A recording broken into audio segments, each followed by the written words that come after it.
Kiongozi wa upinzani wa Cameroon Anicet Nkane, ambaye alimuunga mkono mpinzani mwenzake katika kinyang'anyiro cha kuwania urais dhidi ya kiongozi wa muda mrefu wa nchi hiyo Paul Biya mnamo mwezi Oktoba, amefariki akiwa kizuizini siku ya Jumatatu, wakili na familia yake walisema.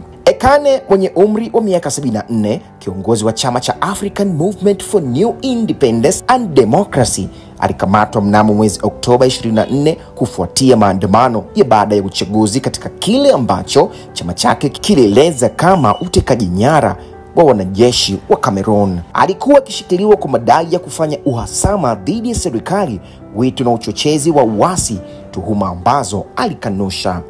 Nkane hakuweza kuzungumza alipotembelewa siku chache kabla ya kifo chake.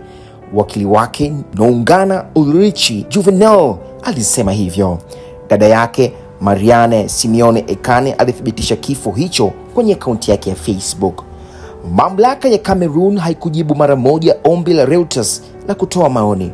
Katika uchaguzi wa hivi karibuni, Rais Paul Biya ndiye aliyeibuka mshindi akiwa rais mwenye umri mkubwa zaidi duniani kuiongoza nchi.